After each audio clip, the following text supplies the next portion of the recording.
Now let's explore this beautiful country of ours and our amazing ecosystem for a few precious weeks each year.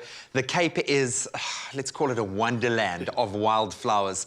Our fields and farms, our wetlands, our dunes are inundated with a period of magnificent colour and delicious smelling blooms. Just take a look at that. Oh, Nature Boy's heart is absolutely smiling. Now, joining us this morning, it's Mike's piece from Namqualand Tours to tell us why this annual phenomenon is such an absolutely magnificent sight to see and experience. Mike, good morning. How are you doing? Good morning, guys. Oh, great, thanks. You're going to make me smile. You're getting me excited. Yeah, you've actually got already. I'm like, what can I not do this weekend so I can get in my car and I can get out and view?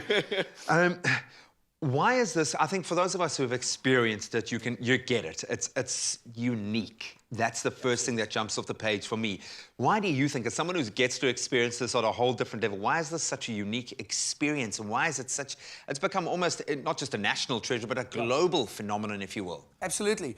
And yeah, Graham, I mean, the first thing I think we need to remember is that Namqualand, it's not only Namqualand that has beautiful flowers. I mean, the West Coast, the Orange River, the Williefontein River Valley, the Cederberg Mountains, Bedo Valley, the Bokkerveld Plateau, which is the bulb capital of the world. No other place in the world has more bulbous species than Nieuwoudtville.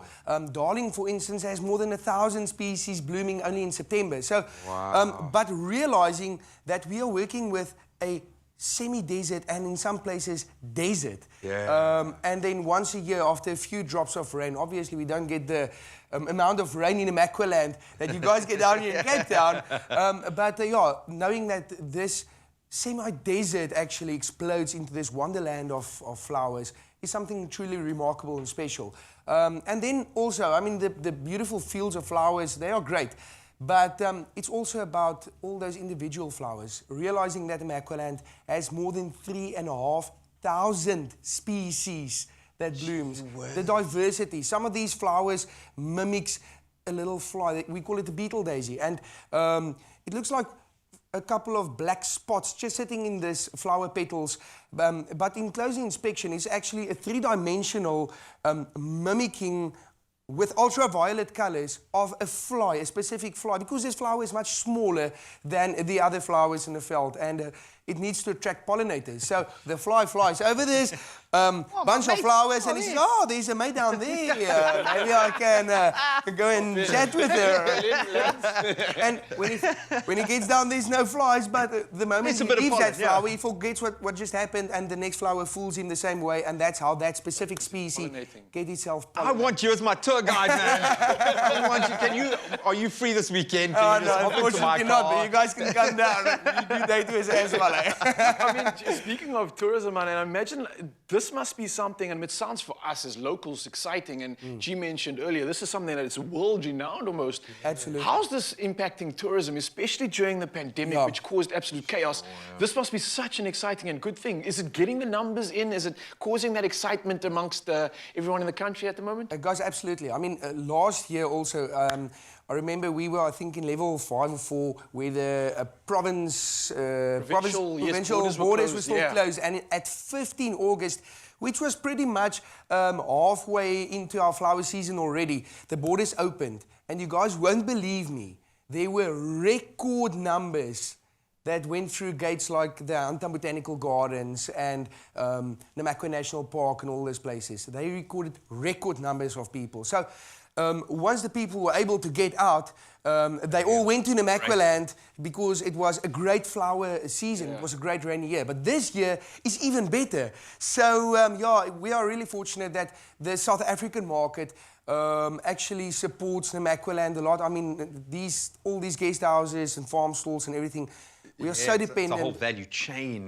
for sure. Dependent of this short period of the year. But chatting to sandparks, they've also had record numbers. Clearly people now, because maybe we've been cooped indoors for so long, we desperately want to get out and experience the wild nature, and we've got such an abundance of it.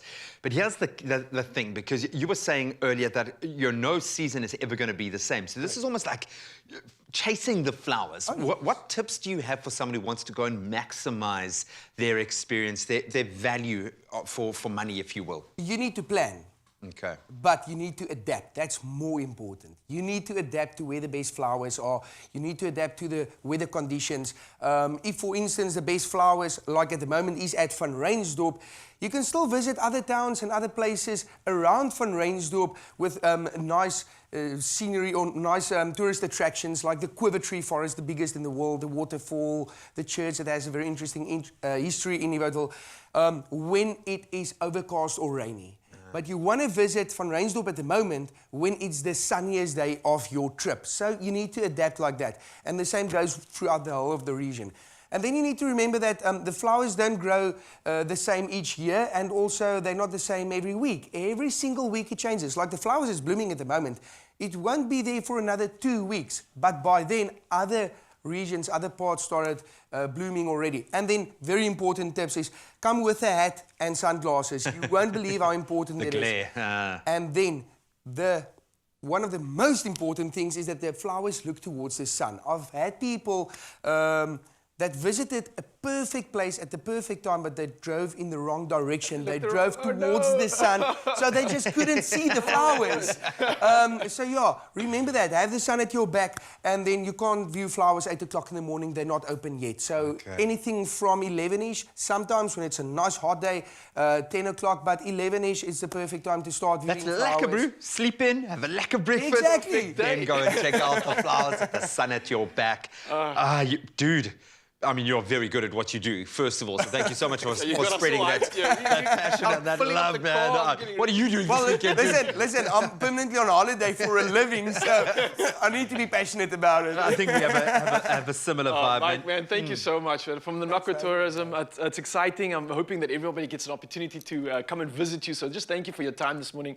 And leaving you with this, the flower that blooms in adversity, it's the most rare and beautiful of all. You've heard from Mike how he's explicitly explained this. And it's certainly a quote that applies to these wildflowers. They can be seen from just a short period each year. This year is the most important time to go and see it. It's better than ever. And again, thank you, Mike, for taking the time to educate us on this magical annual occurrence. And if you'd like to have any further information, head over to namquatour.com. You can see it online now, right now. And after the break, we're going to get to explore spring trends, which we can look forward to in fashion. Yeah.